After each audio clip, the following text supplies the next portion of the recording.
www.jamiamadiniyajadid.org. WhatsApp group number +92 333 424 9302. الحمد لله رب العالمين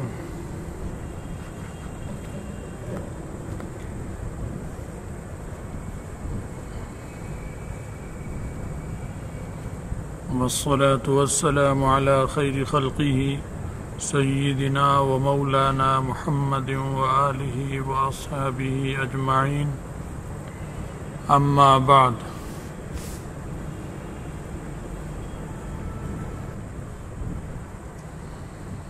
حضرت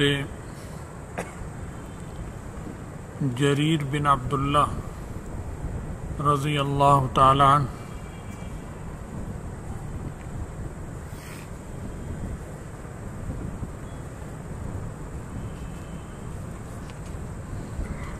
فرماتے ہیں کہ میں نے سنا رسول اللہ صلی اللہ علیہ وسلم کو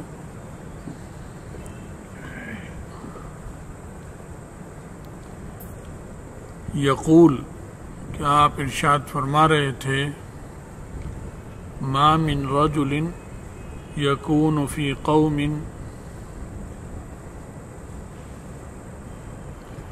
یعمل فیہم بالمعاصی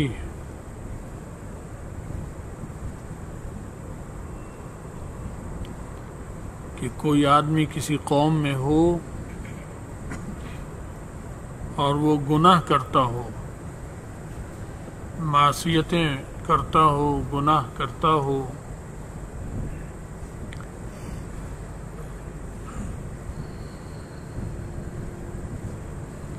یقدرون علی ان یغیروا علیہ، اور لوگ قادر ہیں اس پر کہ اس کو روک دیں، تبدیلی کرائیں، گناہ سے روک کر اچھے کام کی طرف لائیں، اس کو مجبور کریں، ورنہ کم از کم اس کو گناہ سے روکیں۔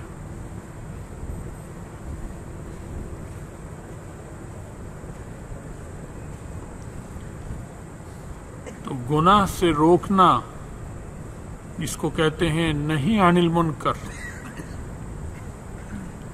ایک ہے امر بالمعروف اور نہی عن المنکر، یہ دونوں واجب ہیں اور ضروری ہیں۔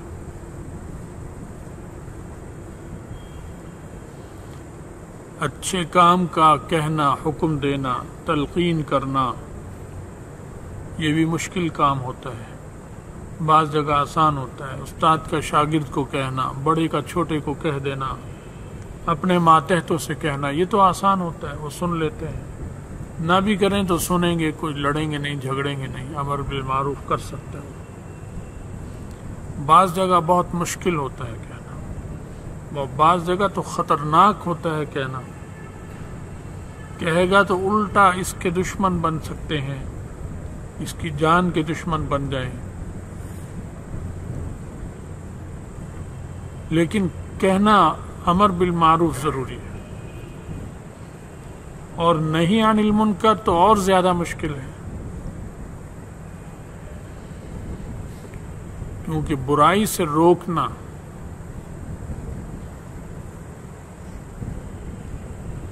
ایک تو یہ ہے کہ بھائی نماز پڑھ لیا کرو،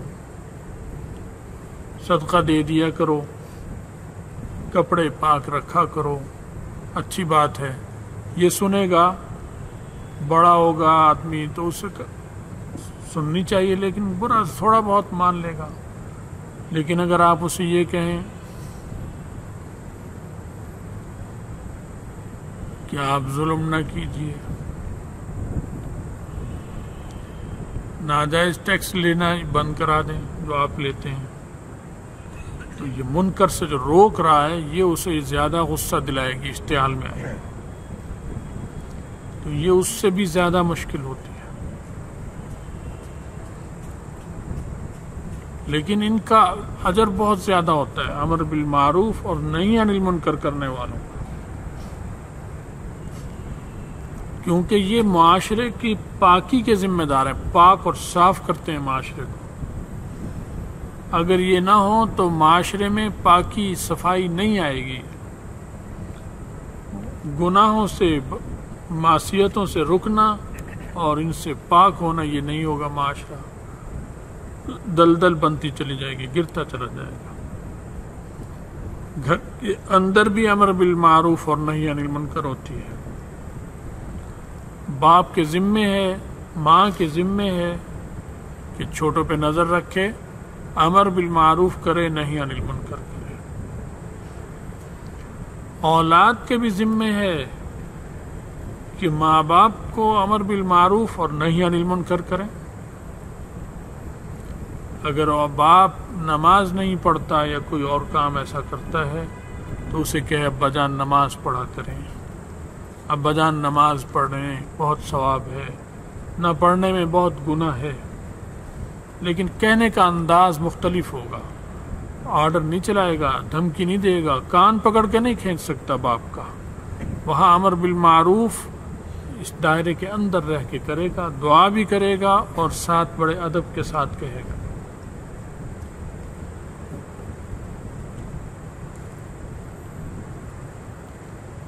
حضرت ابراہیم علیہ السلام نے اپنے والد سے امر بالمعروف کی، نہی عن المنکر کی۔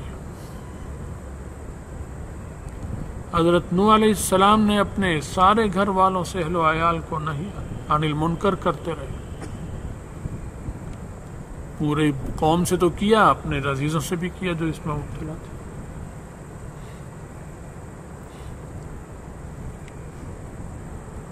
حضرت محمد رسول اللہ صلی اللہ علیہ وسلم اپنے کنبے کو، خاندان کو کرتے رہے، اپنے چچا کو کرتے رہے، رشتہ داروں کو کرتے رہے، لیکن ڈانٹ ڈپٹ نہیں کی چچا کو،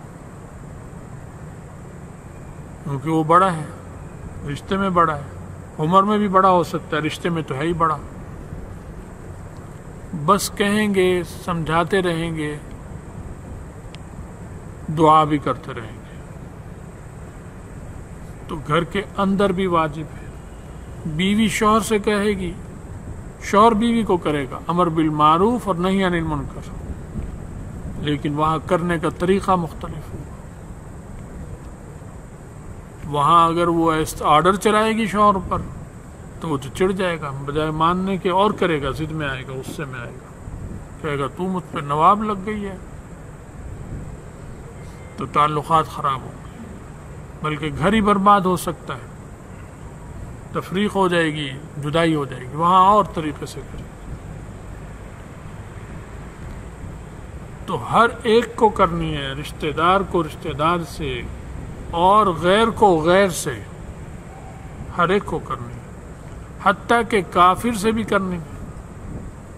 امر بالمعروف نہی عن المنکر جاری رہتی ہے، اسے بھی آپ اچھی بات کا حکم دیں گے، کسی نہ کسی طریقے سے، ترکیب سے، یا ایسا عمل اس کے سامنے کریں گے جس کا اس کے ذہن پر اثر ہو، وہ آئے دین کی طرف، اسلام کی طرف، مذہب کی طرف۔ نہی عن المنکر بھی کریں، لیکن یہ ہے مشکل کام۔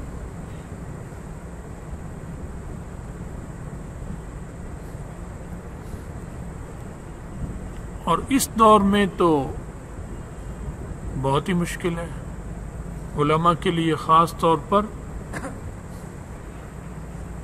جو سیاست میں ہو ان کا، کیونکہ انہوں نے جن لوگوں سے بات کرنی ہے، جن کو امر بالمعروف کرنا ہے، نہی عن المنکر کرنا ہے، وہ فرعون ہیں اس دور کے، نواب ہیں، وڈیرے ہیں، سردار ہیں، مست لوگ ہیں، مال و دولت کے نشے میں ڈوبے ہوئے ہیں۔ کون ہے جو ہمیں کہے اور کیوں کہے، اس کی جرت ہے؟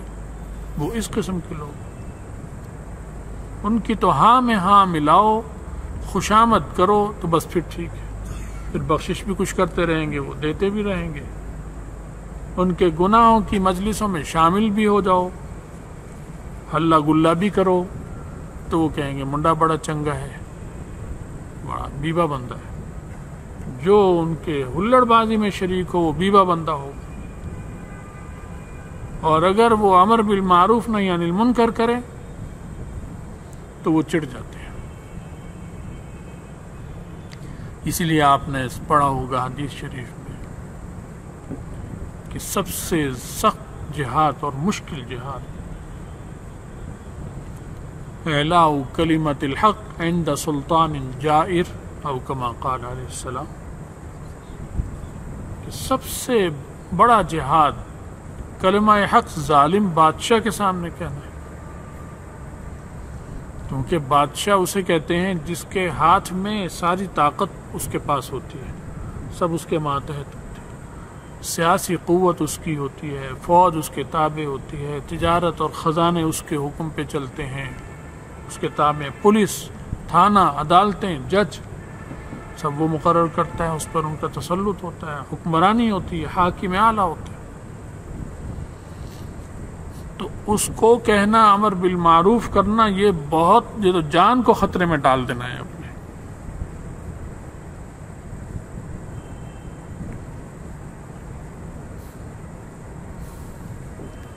علماء کے پاس یہ اقتدار ہو، حکومت ہو، پھر تو ایسے مسئلے نہیں پیدا ہوتے، وہ تو اللہ سے ڈرتے ہیں، خود عدل و انصاف کریں گے، پھر یہ مشکل نہیں ہوتی۔ لیکن اگر اقتدار علماء سے چھن جائے، علماء کے ہاتھ سے نکل گیا اور اس قسم کے فاسق فاجر آ گئے اقتدار میں، جس طرح اب بھی حال ہے ساری دنیا میں، صرف پاکستان میں نہیں، پاکستان میں بھی، بنگلہ دیش میں بھی، افغانستان میں بھی جو بیٹھے ہیں صدر ودر بنے ہوئے ہیں، سب امریکہ کے ایما پہ بنے ہوئے ہیں، کیا نام ہے، اشرف نام ہے آج کل جو صدر ہے، اشرف غنی، سب ظالم جابر۔ عراق میں بھی سعودی عرب کا بادشاہ امر بالمعروف کر کے دیکھیں ذرا، پھر دیکھیں کیا اشر ہوتا ہے اس کے سامنے اس کو، اور نہی عن المنکر تو بڑی چیز ہے، وہ تو اور خطرے کی چیز کہ بادشاہ سلامت شراب نہ پئیں، آپ کیا کرتے ہیں شراب کے نشے میں، پھر دیکھیں کہ اللہ پناہ میں رکھے ان کے شر سے۔ سب بادشاہوں کا یہ حال ہے جو عرب میں ہیں اس وقت سارے۔ تو امر بالمعروف نہی عن المنکر کرنا بادشاہوں کے دربار میں جا کر یا ان سے، وہ تو بہت ہی مشکل ہے، خطرناک ہوتا ہے، جان خطرے میں ہوتی ہے۔ اور ہمارے اکابر کی تو آپ نے تاریخ پڑھی ہوگی، بھری پڑھی ہے، جس نے تاریخ پڑھی ہے ہندوستان کی، خلافت ختم ہوئی، تباہی ہو گئی، کیا کیا انہوں نے جھیلیں جھیلی، تکلیفیں اٹھائیں، کس طرح علماء کو پھر شہید کیا اور قتل کیا اس میں مخالفوں نے۔ کیوں؟ کہ وہ سمجھتے تھے کہ یہ جو علماء ہیں یہ ہمارے اقتدار میں رکاوٹ ہے، یہ کرسی میں، انہیں کرسی چلانے کی صلاحیت ہے، یہ اقتدار چلا سکتے ہیں، حکمرانی کر سکتے ہیں، اس لیے یہ ہمارے لیے اصل خطرہ یہ ہے۔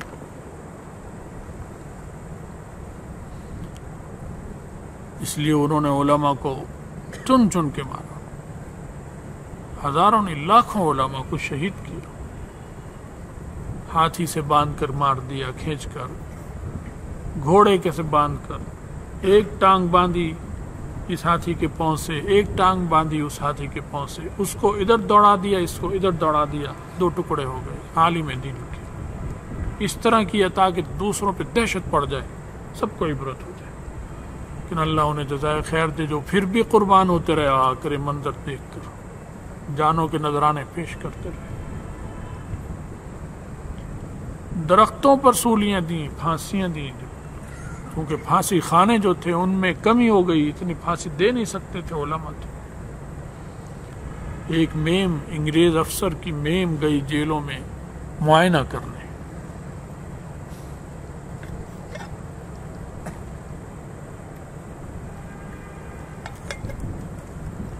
ہندوستان کی جیلوں کا معائنہ کرنے، اس وقت پاکستان نہیں بنا تھا، بہت پہلے کی بات ہے، یہ ہندوستان تھا سارا، یہ سب ہندوستان تھا، افغانستان تک یہ سارا ہندوستان ہی کہلاتا تھا۔ تو وہاں پر علماء تھے قید، جیل کا معائنہ کر رہی تھی، دیکھا تو بہت خوش تھے، وہ مطمئن تھے.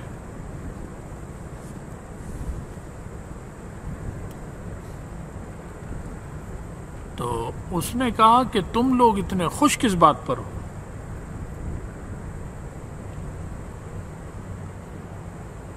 انہوں نے کہا کہ ہماری موت بہت قریب ہے، جنت قریب آ چکی ہے، ہمارے جانے میں کوئی دیر نہیں ہے، اس لیے ہم خوش ہیں جنت میں جانے کے لیے، کہ ہمیں سزائے موت ہو چکی ہے اور ہم پر اس پر عمل ہونا ہے، اس لیے ہم خوش ہیں کہ ہم اللہ سے ملاقات ہوگی اور اس کے راستے میں ہم شہید ہو جائیں گے.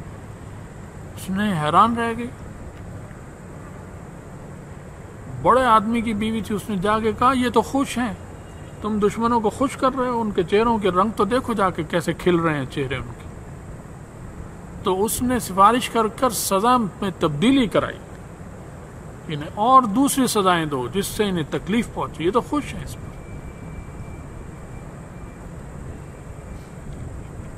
تو کیوں جیل میں گئے تھے؟ امر بالمعروف، حکمران حاکم بادشاہ سے، نہی عن المنکر، جیل.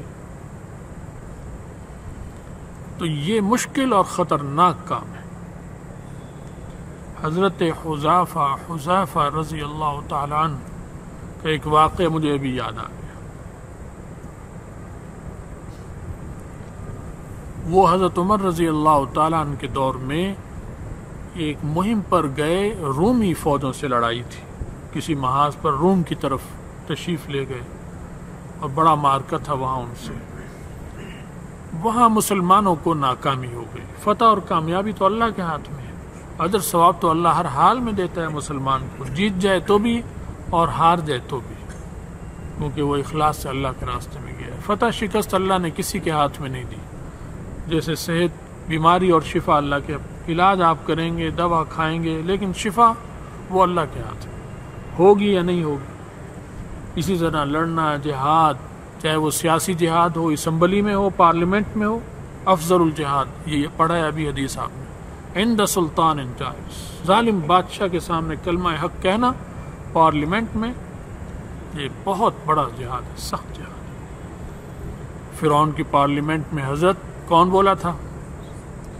بولو بھائی، کوئی سردار وڈیرا بولا؟ حضرت موسیٰ علیہ السلام. نمرود کے دربار میں اس کے سارے وزیر سفیر سب بیٹھے ہیں، کون بولا تھا؟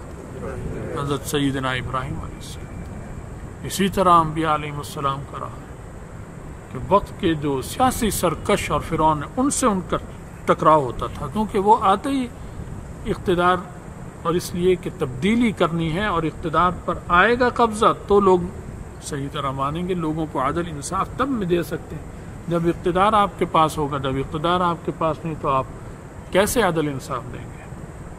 آپ نہ جج مقرر کر سکتے ہیں، نہ قانون بنا سکتے ہیں. اقتدار ہوگا تو یہ سارے کام کریں گے. تو وہ گئے، وہاں ناکامی ہو گئی اور وہ بھی قید ہو گئے رومی فوجوں کے ہاتھوں، اور بہت سے اور صحابہ گرفتار کر.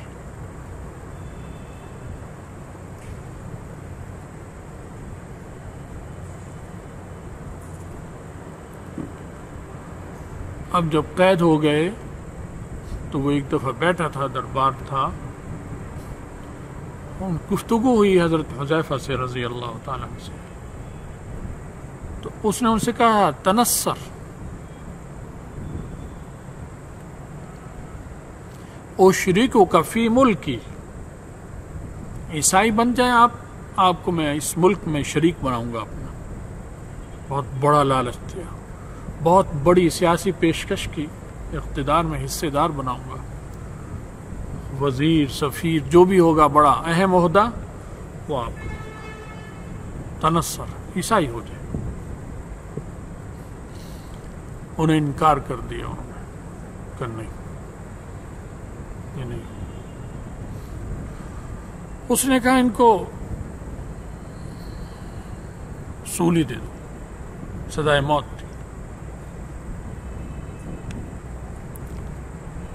سزائے موت کے لیے جب انہیں لایا جا رہا تھا پکڑ کر سولی کے لیے، جو ان کا طریقہ تھا، یوں کیلیں گاڑ دیتے تھے یوں کر کے، پھر پیٹ میں برچھی مار کے بس وہ چھوڑ دیتے تھے کہ اب خون بہتا رہے، تڑپتا رہے، مر جائے گا، یہ طریقہ تھا۔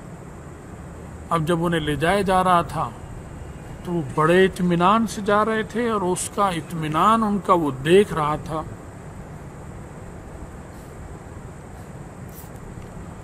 جب ان کا یہ اطمینان اس نے دیکھا کہ انہیں تو کچھ بھی نہیں ہے،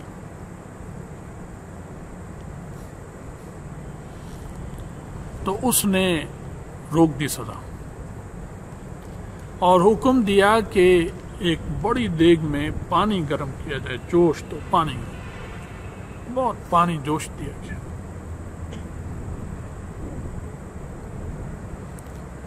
پانی کو جوش آ گیا، جب ابال آیا، کھول گیا، تو ایک قیدی کو بلایا، وہ کھڑے ہوئے، حضرت صحابی بھی کھڑے دیکھ رہے ہیں، اور قیدی کو اس میں پھینکا۔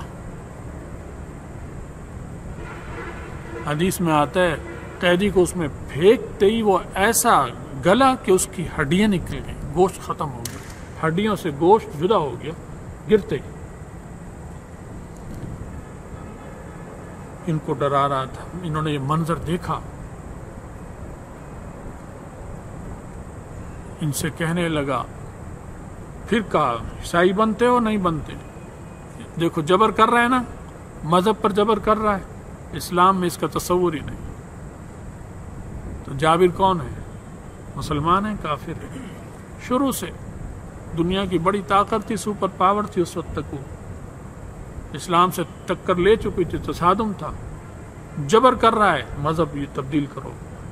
اسلام میں کہیں نہیں ملے گا، کہیں نہیں ملے گا کہ مسلمان ہو جاؤ ورنہ یوں کر دیں گے تمہیں، کہیں نہیں ملتا، کیونکہ مذہب تو تبدیل اس طرح ہوتا ہی نہیں، وہ تو دل سے تعلق رکھ سکتا۔ تو اوپر سے کہہ کر اگر آ بھی جائے گا تو وہ نہ عیسائی بنتا ہے، نہ یہودی بنتا ہے، نہ مسلمان بنتا ہے، تو دل سے تعلق ہے اس کا۔ تو یہ جبر کرنا، یہ ان کا شروع سے فطرت ہے سب کی، اسلام میں تو یہ ہے ہی نہیں تصور اس کا۔ اب جب وہ قیدی کو دیکھا تو اس نے کہا، انہوں نے کہا نہیں، انکار کیا۔ اس نے حکم دیا کہ ان کو اس پانی میں پھینکو۔ ہم نے بھی حکم دیا اور لائے جانے لگا، وہ رو پڑے، بہت روئے، رونے لگے حضرت حذیفہ رضی اللہ عنہ۔ اب اس نے جب دیکھا رو رہے ہیں تو اس نے بلایا، اس نے کہا تم رو کیوں رہے ہو؟ اس وقت تو تم کچھ نہیں تھے اور اب تم رو رہے ہو دیکھ کر، سزا تو دونوں میں موت ہے، وہ بھی مر رہے تھے، یہاں بھی مر رہے ہو، اس وقت کچھ نہیں تھا، مطمئن اب رو رہے ہو۔ فرمانے لگے میں اس لیے رو رہا ہوں کہ میں اللہ سے کہتا ہوں کہ میری کاش میری 100 جانیں ہوتی اور میں 100 دفعہ اسی طرح اللہ کے راستے میں قربان ہوتا، اس پر روئے ہوں۔ وہ حیران رہ گیا کہ یہ کیسے لوگ ہیں۔ تو اب دیکھو سیاسی قوت سے ٹکر ہوئی نا صحابی کی، وہ بھی سیاست کر رہے ہیں صحابہ، کیونکہ حضرت عمر کا دور تھا، سیاسی نظام ان کے ہاتھ میں تھا، پوری مضبوط سلطنت قائم ہو چکی تھی، امر بالمعروف نہی عن المنکر کر سکتے تھے حضرت عمر، اور کر رہے تھے، پوری دنیا میں عدل ہو رہا تھا، کیونکہ اقتدار اعلیٰ ان کے پاس آ گیا رسول اللہ صلی اللہ علیہ وسلم کی برکت سے۔ اقتدار ہوگا تو کام بنے گا، ورنہ کام ہی نہیں بنتا۔ مکہ مکرمہ میں نہیں تھا اقتدار، جب تک مشکلات رہی۔ آج ہی سبق پڑھا ہے لڑکوں نے، بخاری شریف میں حدیث آئی کہ رسول اللہ صلی اللہ علیہ وسلم جب سجدے میں گئے تو ابو جہل اور اس کے ساتھیوں نے کہا کون ہے جو لا کر فلاں جگہ اونٹ کی اوجڑی ان کی کمر پہ لا کے رکھ دے؟ عقبہ بن ابی معیط بدبخت اٹھا کہ میں لاؤں گا، اور لا کے ڈال دیں۔ ابن مسعود اتنے جلیل القدر صحابی، وہ کھڑے نقل کر رہے ہیں اس روایت،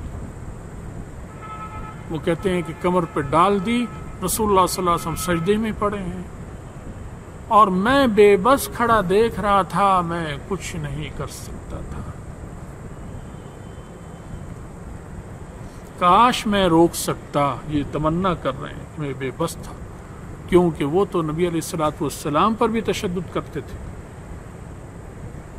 مار دھاڑ جیسا قبیح عمل اللہ کے رسول سے کرتے تھے، تو ابن مسعود کو کیا کر چھوڑتے؟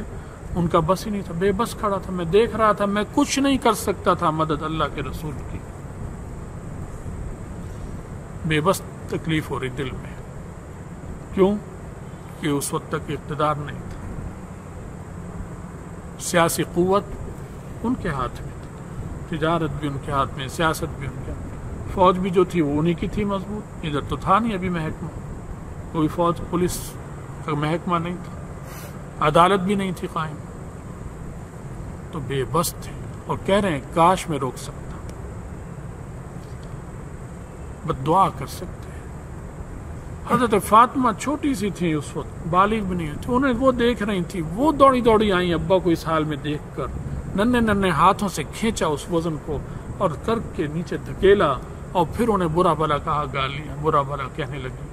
بچی تھی اس لیے انہیں کچھ نہیں کہا انہوں نے، ورنہ اگر وہ بھی بالغ ہوتی بڑی تو شاید ان سے بھی بدتمیزی کرتے، گستاخ، اتنے شیطان تھے. نبی علیہ السلام نے دعا کی، جتنے تھے خوش ہو رہے تھے، جیسے لوفر لچے لفنگے خوش ہوتے ہیں، ایک دوسرے کو ہاتھ مارتے ہیں، تالی بجاتے ہیں، اور نبی علیہ السلام کو اس حال میں دیکھ کر ایک دوسرے پہ گر رہے ہیں ٹھٹھے مار مار کے. آپ نے دعا کی کہ اللہ تیرے ذمے ہے، تو ان سے نبٹ، تو ابو جہل سے نبٹ، تو اس سے عتبہ سے نبٹ، تو اس سے نبٹ، تو اس سے نبٹ، تو اس سے. حدیث میں آتا ہے جس جس کے نام لیے ان سب کو ہم نے دیکھا میدان بدر میں قتل ہو کے پڑے ہوئے تھے سارے کے سارے. کیوں میدان بدر میں پڑے تھے؟ اس لیے کہ اقتدار قائم ہو چکا تھا، مدینہ منورہ ہجرت ہو گئی تھی، نظام حکومت قائم فرما چکے تھے رسول اللہ صلی اللہ علیہ وسلم، عدالتی نظام بھی تھا، فوجی نظام بھی تھا، فوج بھی تھی، جانثار بھی تھے، صحابہ کی جانثار انہیں لے کر پہنچے، اور انہوں نے تلوار نکالی تو انہوں نے بھی تلوار نکالی. وہاں تلوار نہیں نکال سکتے تھے ابن مسعود اس وقت، کہتے ہیں کاش میں روک سکتا، اتنا کچھ میرے سامنے ہو رہا ہے، میں کچھ نہیں کر سکتا تھا. اور اب گردن جو تن سے جدا کی ہے آخر میں، وہ ابن مسعود نہیں کی ہے ابو جہل کے اوپر چڑھ کر، چھاتی پہ چڑھ کر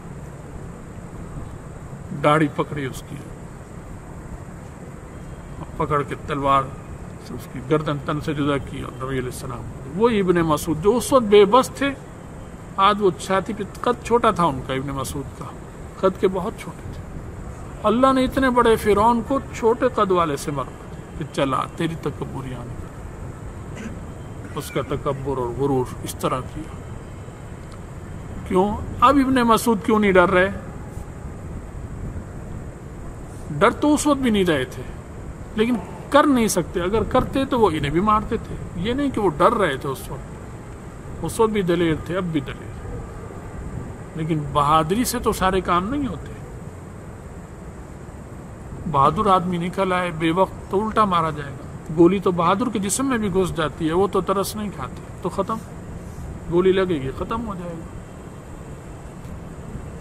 تو یہ واقعہ ہے سب. تو اس نے کہا ان سے، حضرت کو بلایا اور کہا کہ تم اس وقت چپ تھے اور اب رو رہے ہو یہ دیکھ کر. ان کہا کہ 100 جانیں ہوتی تو وہ 100 کی 100 اسی طرح اللہ کے راستے میں قربان ہوتی، اس تمنا کر رہے. اس نے کہا پھر ان سے کہ پھر تم یہ کرو، میرے سر کو چوم لو، میں تمہیں آزاد کر دوں گا. حضرت حذیفہ سے کہا، بادشاہ نے، روم کے بادشاہ جو اس وقت تھا، میرے سر کو چومو میں تمہیں چھوڑ دوں. کتنے عجیب انسان تھے. کہنے لگے نہیں، مجھ کو بھی اور میرے جتنے ساتھی ان کو بھی چھوڑو گے تو میں تمہارا سر چوم لوں گا. اب یہاں سر چوم رہے ہیں، بہت سمجھدار تھے. جب انہوں نے یہ کہا تو اس پہ اثر تو اللہ نے کر دیا تھا، ہو چکا تھا. تو اس نے کہا کہ ٹھیک ہے، سر چوم لو، میں تمہارے ساتھیوں کو بھی آزاد کرتا ہوں.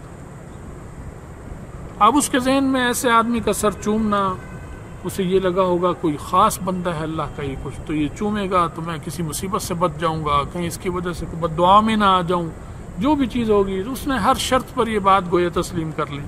اس نے کہا ہاں انہیں بھی چھوڑ. وہ آگے بڑھے، اس کے سر کو چوما اور انہیں اور سارے ساتھیوں کو رہائی مل گئی، کامیاب ہو کر واپس آ گئے اپنے ساتھیوں کو لے کر، اور حضرت عمر رضی اللہ تعالیٰ عنہ کے پاس آئے اور آ کر یہ قصہ نقل کیا۔ حضرت عمر سن رہے ہیں بڑی توجہ سے، ساری کارگزاری بیان کرتے تھے، صحابہ ساری سنتے تھے، علیہ السلام بھی سنتے تھے، ابو بکر، عمر، عثمان سب سنتے تھے، پوری دنیا کے حالات سے ہر وقت باخبر رہتے تھے، غافل نہیں تھے، اللہ کی تسبیح بھی کرتے تھے، ساری دنیا پہ نظر بھی رکھتے تھے، یہ کام تھا۔ صوفی اسے کہتے ہیں، مرشد پیر اسے کہتے ہیں، اولیاء اللہ اسے کہتے ہیں۔ صحابی صوفی تھے یا نہیں تھے؟ پیر و مرشد ہیں یا نہیں ہیں؟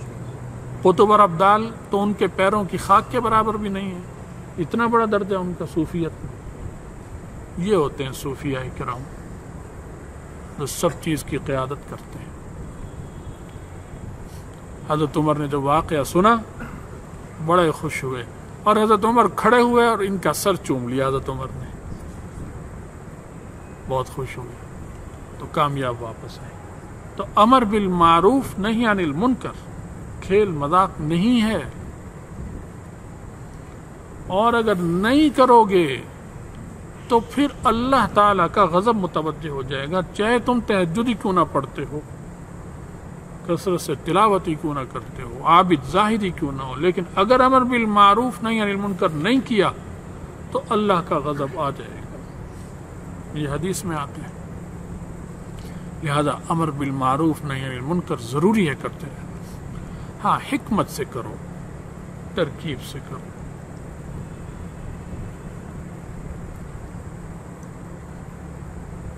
قرآن پاک میں بھی آتا ہے کہ حکمت سے ان کو سمجھائیں، دانائی سے سمجھائیں، نرمی سے سمجھائیں، پیار سے سمجھائیں کہ یہاں پر بات کس انداز میں کرنی ہے، اس سے کس انداز میں کرنی، اس سے کس انداز میں، کب سخت بات کرنی ہے، کب نہیں کرنی، یہ بھی جانچنا پڑے گا۔ کسی وقت سخت بات سے نقصان ہو جائے گا، کسی وقت سخت بات ہی مفید ہوتی ہے، اس وقت سخت انداز میں کرنی پڑتی ہے۔ تو یہ سب امر بالمعروف نہی عن المنکر ہے۔ ایک اور قصہ ہے پھر کسی وقت اسی میں سناؤں گا کہ امر بالمعروف نہی عن المنکر یہ بڑا مشکل کام ہے، اور سب سے مشکل پارلیمنٹ میں جا کر بولنا، صحیح بات کہنا، غلط سے روکنا، کیونکہ وہ ظاہر ہے سیاسی قوت ہے، وہ جو مقابلے پہ ہے، اور سیاسی قوت جس کے پاس ہے فوج بھی اس کی تابع ہوتی ہے، پولیس بھی اس کے اشارے پر چلتی ہے، عدالت بھی اسی کی تابع ہوتی ہے، تھانہ اس کے پیر کے نیچے ہوتا ہے۔ اب دیکھ لو نا، فوج کا جرنیل جو مقرر ہوا کس نے کیا مقرر؟ بتاؤ، بولو تو صحیح، کچھ تو بولو کہ پتہ نہیں۔ نواز شریف، کیونکہ وہ وزیر اعظم تھا، سیاسی قوت اس کی تھی۔ راحیل جب گیا تو اب وہ جو نام فہرست گئی اس میں اختیار وزیر اعظم کو تھا، اس کے قلم سے Bajwa chief of army staff بنا۔ نواز شریف اسے سیلیوٹ کرتا ہے یا وہ اسے کرتا ہے؟ بتاؤ، سامنے جب آئیں گے تو کون سیلیوٹ کرتا ہے؟ باجوہ کرے گا۔ بری فوج کا سربراہ بھی کر رہا ہے، ہوائی فوج کا سربراہ بھی اسے سیلیوٹ کرے گا، بحری فوج کا سربراہ بھی اسے سیلیوٹ کرے گا۔ کیوں کر رہا ہے؟ حاکم اعلیٰ، سیاسی قوت اس کے پاس ہے، اس کا اعزاز ہے۔ اب بے نظیر کے پاس جب آ گئی تو پھر آرمی چیف بے نظیر کو سیلیوٹ کرتا تھا، کیوں؟ یہی تو ہے ہی نہیں یہ طاقتور چیز۔ اس لیے اہل اللہ جب میدان میں آتے ہیں تو سب سے پہلے کہتے ہیں کہ یہ کوشش کرو کہ یہ قوت تمہارے ہاتھ میں آئے، کیونکہ جب تک یہ قوت تمہارے ہاتھ میں نہیں آئے گی تمہیں عزت دین کو اور اسلام کو جو ملنی چاہیے وہ نصیب نہیں ہوگی، کیونکہ یہ دشمن ہے تمہارے دین کے۔ اب تم سود ختم کر کے دکھاؤ، سارے مل کر چلو، ابھی میرے ساتھ چلو باہر سڑک پر، کیا ہو، چلو سود ختم کرتے ہیں اور جائیں گے اڈا پلاٹ، جائیں گے اڈا پلاٹ سے نواز شریف کے گھر جا کر دھاوا بولیں گے، دھرنا دے دیں گے، 50 سال بھی دھرنا دیے رکھو، سود اس طرح ختم نہیں ہوگا، اس طرح نہیں ختم ہوگا۔ جب تک تمہارے ہاتھ میں قوت نہیں آئے گی سیاسی سود ختم نہیں کر سکتے۔ یہ تو سارے سود پہ پلے ہوئے ہیں، ان کے تو رگ اور ریشے میں سود ہے، ان کا گوشت، پوست، چربی، خون سب سود میں، ان کی نسلوں کا، ان کے گھرانوں کا سب سود پہ پلے ہوئے۔ یہی فوج ان کا حال ہے، اپنے جو عدالتوں کے جج ہیں سارے سب سود پہ پلے ہوئے۔ یہی پیپلز پارٹی کے جو ہیں سب سود پہ پلے ہوئے، یہی ایم کیو ایم، یہی عمران خان، سارے کے سارے سود خور، یہودیوں کے ایجنٹ، اور سودی نظام کو سینے سے گلے سے لگا رکھا ہے، چھوڑنے کے لیے تیار نہیں، کیونکہ ہمارا خون بڑا میٹھا ہے، وہ ان کے منہ کو لگ گیا ہے، لہذا یہ تمہارا ہمارا خون چوس رہے ہیں سودی نظام کے ذریعے، بس وہ منہ کو لگ چکا ہے۔ یہ غریب کیوں بیٹھے ہیں؟ سودی نظام کی وجہ سے۔ اگر سودی نظام نہ ہو تو غربت نہیں ہوگی، ایسی دولت کی تقسیم کا ایک اچھا نظام آ جائے گا کہ ہر ایک کے پاس پہنچے گا اس کا حصہ۔ وہ یہ نہیں ہونے دیتے، کہتے ہیں بس ہم ہی رہیں۔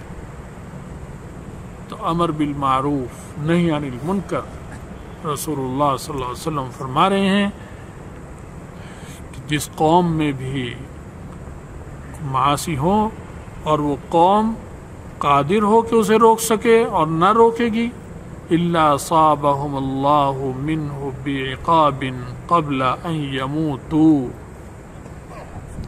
اللہ تعالی موت سے پہلے پہلے ان لوگوں کو دنیا ہی میں سزا دیں گے، ضرور ضرور۔ تو امر بالمعروف نہ کرنا اتنی خطرناک چیز ہے کہ اگر تم نے اور ہم نے چھوڑ دی امر بالمعروف نہی عن المنکر تو اللہ تعالیٰ موت سے پہلے تمہیں عذاب، دنیا کا آخرت کا تو الگ ہے، دنیا میں بھی موت سے پہلے عذاب سے دوچار کریں گے۔ تو امر بالمعروف نہی عن المنکر کی مشق کرو بہت خوبصورت انداز میں، حکمت کے ساتھ۔ قرآن پاک کی آیت بھی ہے نا، وہ کیا ہے کہ آپ ان کو حکمت سے بلائیے، کیا ہے؟ شابش، انظر الی سبیل ربک بالحکمت والموعظۃ الحسنہ، اپنے رب کے راستے کی طرف انہیں بلائیے حکمت کے ساتھ۔ حکمت سیاست، حکمت عربی لفظ ہے، سیاست بھی عربی لفظ ہے۔ حکمت کا مطلب اور سیاست کا قریب قریب ایک ہے، تدبر، سیاست، حکمت، اس سے بلائیں بالحکمت والموعظۃ الحسنۃ، موعظہ حسنہ بھی کریں، اچھے اچھے واعظوں کے ذریعے۔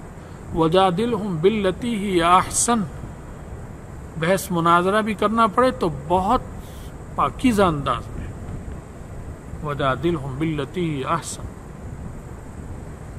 تو یہ تو ہمارا اور آپ کا سبق ہی یہی ہے کہ کرتے رہو اپنے اپنے علاقے میں جو جہاں تک ہے کرے، اور گھر سے شروع کرنا ہے، اپنے مدرسے سے شروع کرنا ہے، اپنے ساتھیوں سے شروع کرنا ہے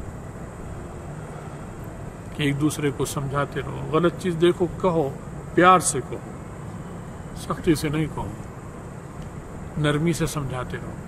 کوڑا پڑا ہوا دیکھا اٹھا کے ڈبے میں ڈال دو، یہ بھی امر بالمعروف نہی عن المنکر ہے، کہہ دو کہ یہ ڈالو، یہ بھی، اور وہ نہیں ڈالتا آپ نے خود اٹھا کے ڈال دیا، یہ ایک عمل کر جو دکھایا، اس پہ بھی اجر ثواب ملے گا، امر بالمعروف ہو گئی، یہ بھی امر بالمعروف۔ امر کا مطلب یہ نہیں کہ حکم ہی دو زبان سے، یہ نہیں۔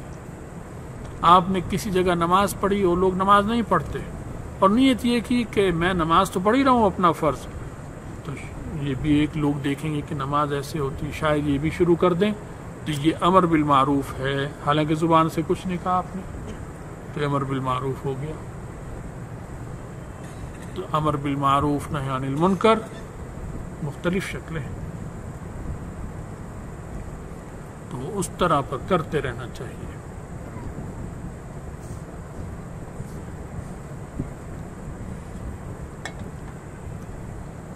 پلیٹ گندی دیکھی کہ کھانا کھایا، پلیٹ خراب چھوڑ دی، ساتھی کو پیار سے سمجھاؤ کھانا کھایا ہے اسے ابھی صاف کر کے رکھو، اسے صبح تک میلا مت چھوڑو۔ دیکھو روٹی کھا رہے ہو، اسے توڑ توڑ کے ٹکڑے کیوں پھینک رہے ہو کہ یہ ٹکڑا پاس، یہ فیل، یہ پاس، یہ فیل، یہ پاس، یہ فیل، جب کھانے سے فارغ ہوتے ہیں تو آدھی روٹی پیٹ میں گئی ہوتی ہے، آدھی دسترخوان پر ٹکڑوں کی شکل میں پڑی ہوتی ہے۔ یہ کیوں کر رہے ہیں ہم؟ بھوک نہیں ہے صحیح معنی میں۔ صحیح معنی میں بھوک ہوتی تو سوکھی روٹی بھی پانی میں بھگو کر کھاتے ہیں۔ یہ جو معائنہ چیکنگ کر رہے ہیں،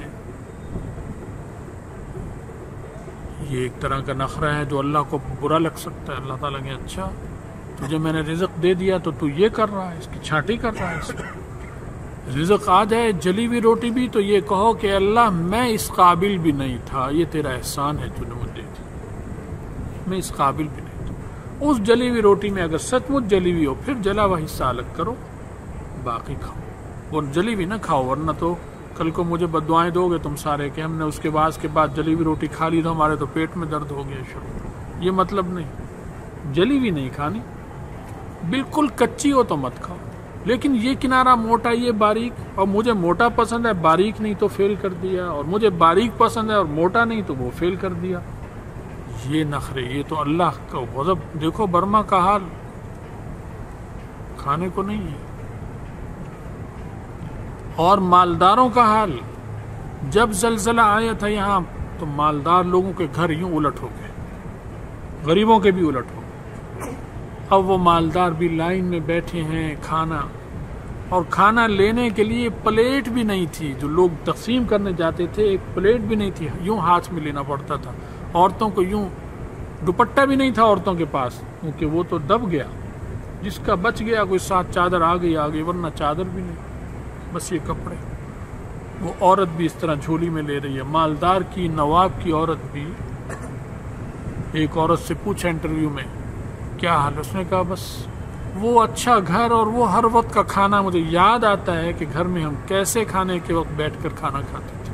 اب اتنی مدت گزر گئی، اب یہ کیمپوں میں بیٹھے ہیں، روکھی سوکھی جو ملتی ہے کھاتے ہیں، وہ لمحے یاد آتے ہیں۔ تو اللہ کو چھیننے میں دیر نہیں لگتی، سب کچھ چھین کے ختم ہو جاتا۔ کپڑے دھوئے، ماں باپ نے کتنی محنت سے کپڑے آپ کے بنائے۔ آج کل 2000 سے کم میں سوٹ نہیں بنتا، کم سے کم بھی، کیونکہ درزی کے بھی دو گے 400 روپے تو وہ لے لے گا، 300-400۔ پھر وہ کپڑے یہیں پڑے چھوڑ دیے، ہوا نے اڑا کے ادھر پھینک دیا، جا کے اٹھائے ہی نہیں۔ ماں باپ کو کہہ دیا سوٹ گم ہو گیا۔ اللہ نے اتنی بڑی نعمت دی کپڑے، اور تمہیں ماں باپ نے بنا کر دی۔ حالانکہ اگر ماں باپ کہیں کہ ہم نہیں دیں گے ایک پائی بھی کیونکہ تم اب بالغ ہو چکے ہو، تمہارے ذمے ہے ہم پہ خرچ کرنا، ہم نہیں کرتے، بس ہمارا یہی فرض تھا کہ تمہیں بالغ جوان کر دیں، دین کی ضروری باتیں سکھائیں، اب تم بالغ ہو گئے، اب تم خرچ کرو، ہم پر ہم نہیں دیتے، تو یہ کر سکتے ہیں۔ اب ہمارا ان پہ کوئی حق نہیں کہ ہم ان سے ایک پائی بھی مانگیں۔ یہ تو ان کے دل میں محبت، شفقت اور مہربانی کوٹ کوٹ کے اللہ نے بھر دی، جس کی وجہ سے وہ آپ پر احسان کر رہے ہیں۔ خود بھوکے رہتے ہیں، خود تنگ رہتے ہیں، خود بڑھاپے سے لڑ رہے ہیں، آپ کو پھر بھی نہیں بلاتے، کہتے ہیں نہیں بیٹا پڑھتے رہو، دین پڑھ کر میرے پاس آنا۔ ایک لڑکا تھا یہاں میرے ملتا رہتا تھا مجھے، غریب بیچارہ، پڑھائی میں بھی ذہین نہیں تھا، پڑھتا رہتا تھا۔ میں نے اسے کہا بھی تم نے ضروری باتیں سیکھ لی دین کی، تو اب چلے جاؤ والدین کی خدمت کرو، وہاں کچھ کماؤ تو ثواب ملے گا، کمانے میں بھی تمہیں، ان کی خدمت میں بھی ثواب ملے گا، ضروری باتیں پڑھ لی۔ کہنے لگا میرا باپ کہتا ہے بڑا مولوی نہیں تو چھوٹا مولوی بن جاؤ، تم بس مولوی بن جاؤ، مجھے تم عالم دیکھنا چاہتا ہوں۔ بتاؤ کتنی اللہ نے اس کے دل میں، باپ کے دل میں اس کی محبت بھر دی اور دین کی محبت، کہ اس نے کہا بس چھوٹا مولوی بن جاؤ، بڑا نہیں تو چھوٹا ہی بن جاؤ۔ پھر بھی وہ اسے بھیج رہا ہے، اس کی مدد کر رہا ہے باپ، تو یہ اس کا احسان ہے، ورنہ بالغ ہونے کے بعد تو ان پر کچھ لازم نہیں ہمارا۔ تو کپڑوں کا خیال رکھو، اپنے کپڑے سنبھال کے رکھو، کیونکہ یہ ماں باپ نے خون پسینے سے کما کر تمہیں دیا، تو یہ تو ان کی نشانی ہے تمہارے پاس، کپڑے ان کی نشانی ہے، جیب میں پین ان کی نشانی ہے، یہ ہر چیز جو تمہارا اظہار بند ہے یہ ان کی نشانی ہے، یہ سر پہ ٹوپی یہ ماں باپ کی نشانی جو انہوں نے تمہیں دے، اسے چومو۔ یہ کس طرح مشکل سے انہوں نے ہمارے لیے کیا ہے کام، کتنے مہربان اور محسن ہیں ہمارے، کہ اب بھی ہمیں کما کے دے رہے ہیں۔ جتنی بھی قدر کرو کم ہے ان کی. تو اب ساتھی کو بتاؤ کہ دیکھو تم یہ کپڑے جو ضائع کر رہے ہو ان کو سنبھالو. یہ بستر تمہارا بہت قیمتی، انہوں نے کس طرح مشکلوں سے بنایا ہے. رضائی اور گدا 4-5 ہزار سے کم میں نہیں بنتا، کیونکہ روئی اتنی مہنگی ہے کہ لینا، اسے گنجوانا، اسے گدے کا کپڑا، پھر اسے ٹانکے لگنے، یہ سارا مل کر 5-6 ہزار روپے میں رضائی اور گدا تیار ہوتا ہے. کس نے دیا؟ تمہارے ماں باپ. بعضوں کے ماں باپ مالدار بھی ہیں، ٹھیک ہے، لیکن پھر بھی یہ احسان ہے ان کا، اور غریب بھی ہیں، ہر حال میں ان کا احسان ہے. تو اس طرح آپس میں ایک دوسرے کو امر بالمعروف کرتے رہو، نہی عن المنکر کرتے رہو. مزید واقعات اس ضمن میں انشاءاللہ اگر بات ذہن میں یہ رہی اگلے ہفتے تو اس پہ مزید بات کریں گے. اللہ تعالی ہمیں آپ کو سب کو سمجھ کی توفیق دے، امر بالمعروف کی توفیق دے، نہی عن المنکر کی توفیق دے، اپنے گناہوں کی اور اپنا محاسبہ کرنے کی توفیق دے، سچی توبہ کی توفیق دے، خاتمہ ایمان پر فرمائے، اور آخرت میں رسول اللہ صلی اللہ علیہ وسلم کی شفاعت اور ان کا ساتھ نصیب فرمائے. وآخر دعوانا الحمدللہ.